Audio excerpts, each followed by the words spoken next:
dating child star na si Serena Dalrymple, proud na ibinahagi ang pagbubuntis sa baby number 2.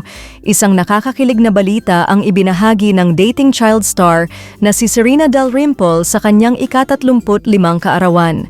Sa pamamagitan ng isang Instagram post, ipinakita ni Serena ang kanyang baby bump bilang anunsyo na siya ay magkakaroon na ng kanilang baby number 2. Matapos ang kanyang makulay na career sa showbiz, kung saan nakilala siya sa mga iconic na teleserye at pelikula noong early 2000, mas pinili ni Serena ang isang tahimik at masayang buhay sa labas ng spotlight. Matatandaan, October 1, 2022 nang ikasal si Serena kay Thomas. Ngayon, siya ay naninirahan sa United States kasama ang kanyang French-American husband na si Thomas Bredilet at kanilang panganay na anak na babae na isinilang niya 2 taon na ang nakakaraan, Abril 6, 2024.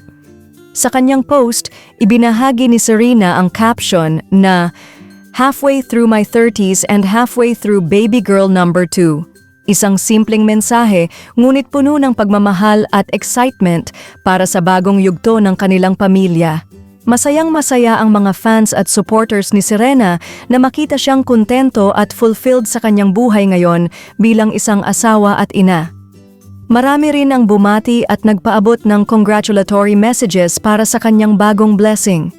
Tunay ngang nakaka-inspire ang transformation ni Serena mula sa pagiging child star na kinagiliwan ng marami hanggang sa pagiging hands-on mom na mas pinahahalagahan ang pamilya at personal na kaligayahan.